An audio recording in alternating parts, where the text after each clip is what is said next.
Monsieur le Président, chers collègues, le vote de la programmation pluriannuelle d'investissement pour les années 2015-2020 mérite une attention particulière puisqu'il engage l'orientation des investissements sur le territoire et donc du développement des conditions de vie de nos concitoyens.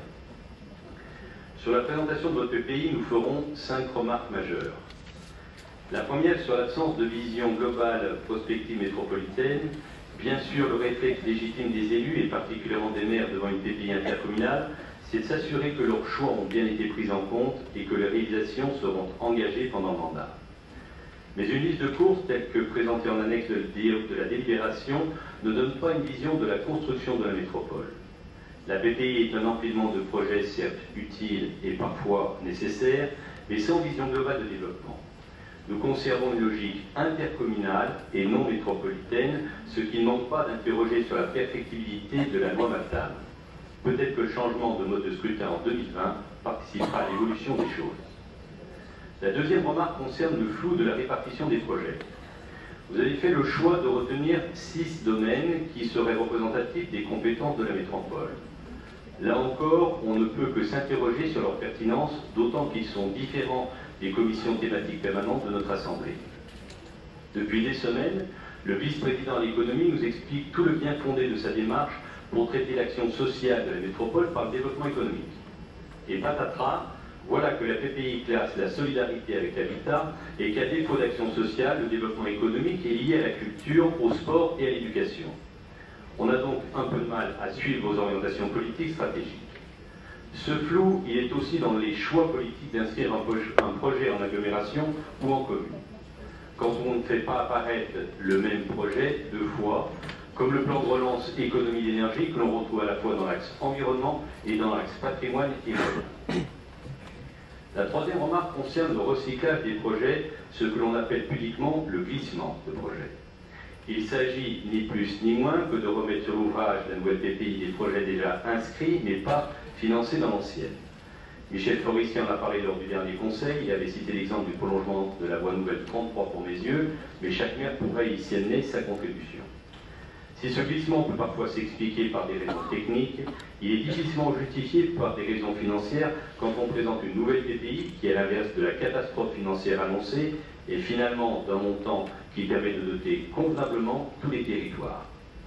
Pour cela, Monsieur le Président, nous vous demandons, avant de passer au vote, un engagement clair que les projets inscrits pour nos communes dans la PPI seront réalisés au cours du mandat. La quatrième remarque est pour déplorer l'absence de détails des engagements financiers de cette PPI. Une délibération de 7 pages pour 5 ans d'engagement et une dépense de 3 520 millions, on ne peut pas dire que le vice-président finance se perd en littérature. Il y a presque plus de chiffres dans le dossier de presse, c'est un compte. Si on trouve le montant global des 6 axes, on a du mal à comprendre pourquoi le montant par opération n'est pas indiqué, et ceci afin de comprendre comment vous avez pu faire la consolidation des chiffres. Car logiquement, sauf si je me trompe, vous avez dû chiffrer chaque projet, les classer dans une catégorie, réunir ces catégories dans un axe, ajouter les coûts de tous les axes et parvenir ainsi à nous fournir le montant global de la PPI.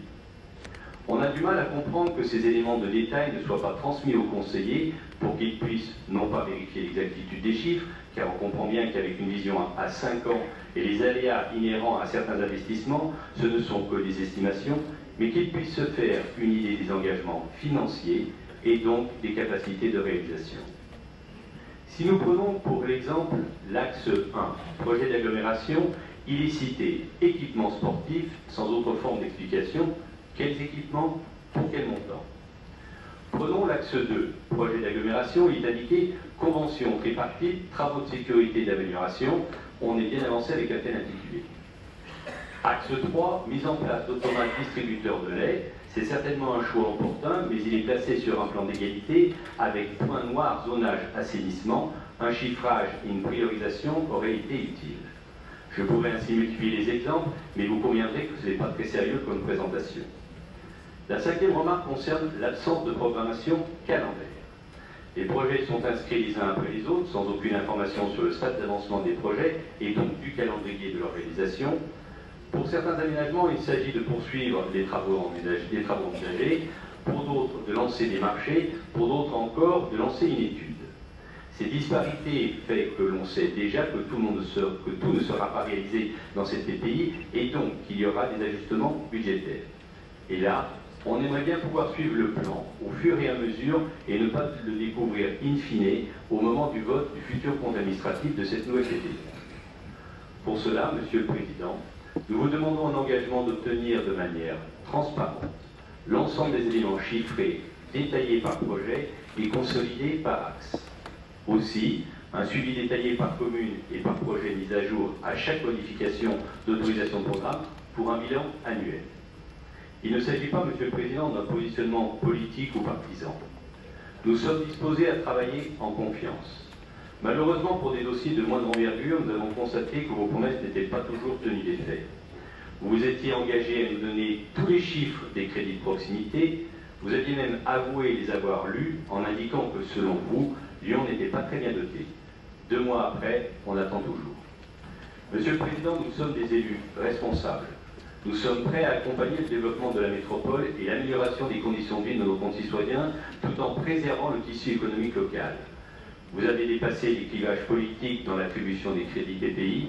Nous le reconnaissons volontiers, mais il aurait été difficile de faire autrement, convenez-en. Il ne peut pas y avoir de chèque en blanc dans la gestion d'une collectivité. Il ne peut pas y avoir le temps des promesses pour revenir à une réalité politique décalée des engagements. Aussi, nous pourrions approuver aujourd'hui la proposition de PPI.